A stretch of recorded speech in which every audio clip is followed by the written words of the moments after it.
যে তুমি আমার দরবারে আইছো, তুমি আমার দরবারে খাও দাও ঘোরাফেরা করো জিগিরাজগার করো, কিন্তু জিগিরাজগার করতেছে একদিন দুই দিন তিন দিন চলে গেছে। তখন ডাক দিয়ে বলেন বাবারে কেমন লাগতেছে আমার দরবারে, আমার খানকায় কেমন লাগতেছে? তখন সেই মদখোর বলতেছে হুজুর সবকিছু ভালো লাগে, কিন্তু আমার যে মদের নেশা আমি তো মদ ছাড়তে পারতেছি না, এর উপায় কি হবে? তখন আশরাফ থানভী রহমাতুল্লাহি আলাইহি বলেন বাবারে আমার দরবারে সবকিছু আছে কিন্তু মদ তো নাই, কিন্তু যেহেতু তোমার মদের নেশা তাহলে এক কাজ করো, তুমি কি মদ খাও মদের নাম বলো, আমি আমার খাদের মেয়ে দ্বারাই আমি মদ নিয়ে আসি। এই কথা যখন বললেন হক্কানি একজন পীর শাহ আশরাফ আলী থানভী রহমাতুল্লাহি আলাইহি, তিনি তার খাদেমকে টাকা দিলেন, টাকা দিয়ে বললেন যাও তুমি মদ নিয়ে আসো। কিন্তু ওই মদখোরকে বললেন তুমি মদ খাও ঠিক আছে, তুমি একা একা মদ খাইতে পারবা না, এই মদ আমার মুরিদ আমার খাদেম তোমাকে মদ দিবে, তুমি মদ প্রত্যেক দিন এক গ্লাস করে মদ পান করবা। এভাবে চলতে চলতে মুরিদকে খাদেমকে আশরাফ আলী থানভী ডেকে বললেন বাবারে তুমি যে মদখোরকে তুমি যে মদ দিবা প্রত্যেক দিন এক গ্লাস মদ দিবা, ওই জায়গা থেকে এক গ্লাস মদ কম দিবা, এক মুখা মদ কম দিয়ে এক মুখা ওই জায়গায় পানি তুমি দিয়ে দিবা। এভাবে যখন পরিবর্তন করতেছে একেধারে এক মাস দেড় মাস দুই মাস পরে শাহ আশরাফ আলী থানভী রহমাতুল্লাহি আলাইহি তার মুরিদকে ডাক দিয়ে বলেন বাবারে ওই মদখোরের কি অবস্থা?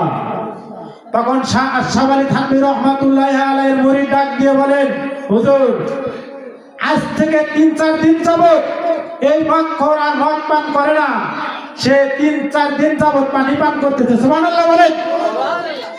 দেখেন কত বড় একটা নিয়ামত।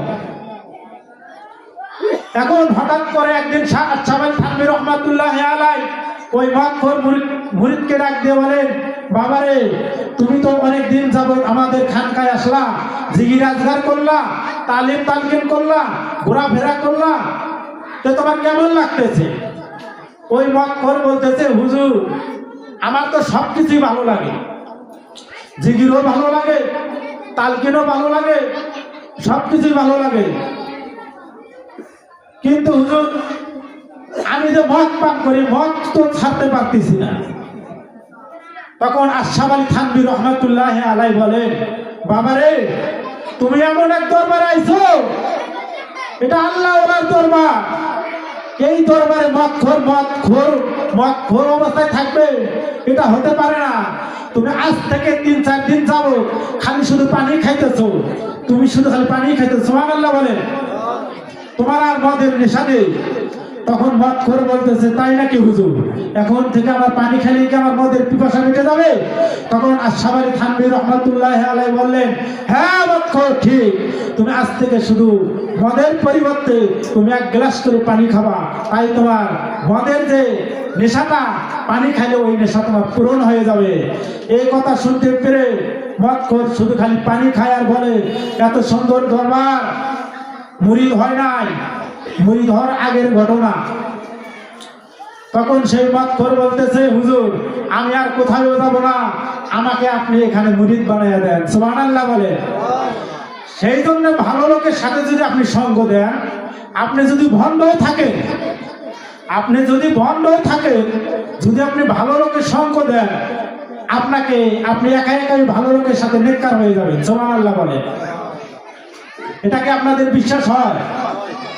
দেখেন যে লোক খারাপ খুব খারাপ, ওই লোকের সাথে যদি একজন লোক মিশে দেখতে পাবেন 20 দিন 1 মাস 2 মাস 3 মাসের ভেতরে ওই লোকটা ধীরে ধীরে নামাজি হয়ে যাবে। সুবহানাল্লাহ বলে। সেই জন্য আমাদের ভালো লোকের সাথে সঙ্গ দেওয়া দরকার আছে না নাই? আছে। সেই জন্য আমি বলতেছি ভালো লোকের সাথে আমাকে আপনাকে সঙ্গ দিতে হবে। আর আল্লাহ তাআলা রব্বুল আলামিন শুধু তাই বলছে তোমরা সালিহিনদের সাথে তোমরা মিশো, সালিহিনদের সাথে তোমরা মিশো, সত্যবাদীদের সাথে তোমরা মিশো। সত্যবাদী কারা, সাদিকিন কারা, সেটাকে আমাকে আপনাকে এটা বুঝতে হবে। সবাই কিন্তু সাদিকিন না, সবাই কিন্তু সত্যবাদী না।